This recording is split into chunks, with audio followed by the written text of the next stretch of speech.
샬롬, 평안하십니까? 오늘도 말씀으로 승리하는 하루가 되기를 소망합니다.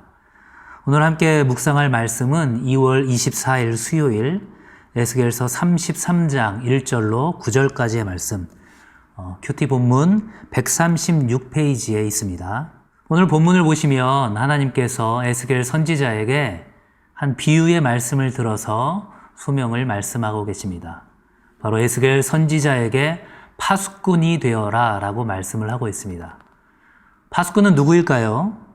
우리 그 용어 해설에 보면 이렇게 되어 있습니다. 망을 보는 자, 먼 곳을 응시하는 자, 기다리는 자 등의 의미가 있다는 것이죠. 이러한 파수꾼이 하는 역할은 무엇일까요? 전쟁의 상황이라면 적군이 어떠한 상황에 있는지 그 동태를 살피고 혹은 이 추수 후에 타작 마당을 지키는 일, 곡식을 지키는 일도 바로 이 파수꾼이 했던 일입니다. 이 파수꾼이 얼마나 중요할까요? 파수꾼에 대한 그 책임을 하나님께서는 그렇게 이야기하고 계십니다.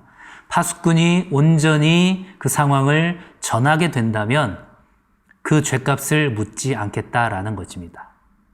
하지만 그렇지 않다면 어떻게 될까요? 그 파수꾼이 그 임할 전쟁을 있는 그대로 제대로 이야기하지 않고 나팔을 불어서 경고하지 않는다면 그 안에 있는 악인들은, 그 죄인들은 자신들의 그 죄값으로 인하여서 죄 때문에 제거되겠지만 그 죄값은, 그 피해값은 파수꾼에게 묻겠다라고 이야기를 하고 계십니다. 오늘 본문 6절과 8절 하반절에서 거의 비슷한 내용으로 이야기를 하고 있습니다. 6절 하반절에는요, 그는 자기 죄악으로 말미암아 제거되려니와 그 죄는 내가 파수꾼의 손에서 찾으리라. 8절 하반절에도 거의 비슷하게 기록되어 있습니다. 그 악인은 자기 죄악으로 말미암아 죽으려니와 내가 그의 피를 내 손에서 찾으리라. 이렇게 되어 있습니다.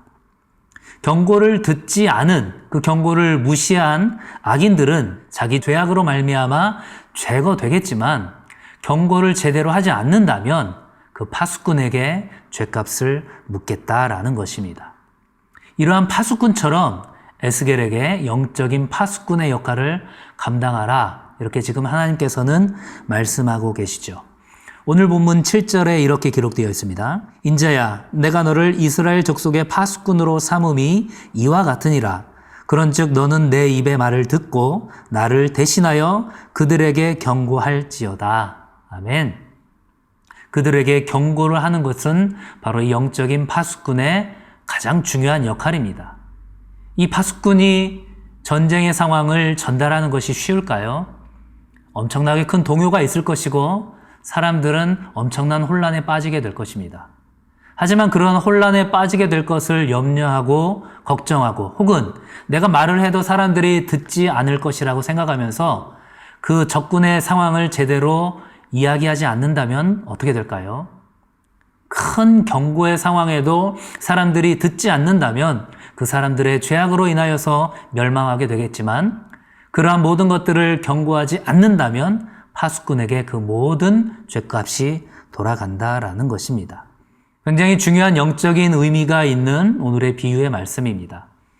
에스겔에게 하나님께서 소명을 주신 것처럼 믿음의 성도인 우리들에게도 하나님께서 이러한 영적인 파수꾼으로 나아가기를 소망하시는 거죠. 그렇게 영적인 파수꾼이 되려면 우리가 어떻게 해야 됩니까? 7절 말씀 하반절에서 보는 것처럼 너는 내 입의 말을 듣고 나를 대신하여 그들에게 경고할지어다.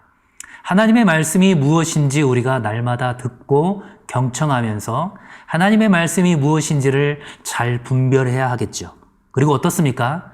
내가 하는 이 경고의 메시지가 그저 내가 개인적으로 하는 말이 아니라 하나님을 대신하여서 하고 있는 경고의 메시지다 라는 두렵고 떨리는 경외하는 마음으로 그렇게 나아가야 할 것입니다.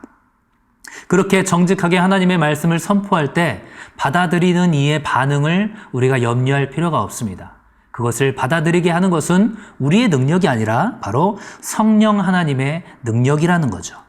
하지만 중요한 것은 무엇입니까? 우리가 하나님께 받은 그 경고의 메시지를 전하지 않는 것은 우리의 몫이 된다라는 것입니다. 우리의 손에 달려 있습니다. 나의 가족과 나의 이웃과 나의 직장 동료와 오늘 내가 만나는 사람들에게 그 경고의 메시지를 전하지 않는다면 하나님께서는 그 죗값을 나의 손에서 찾으실 것이다. 이렇게 이야기하고 있습니다.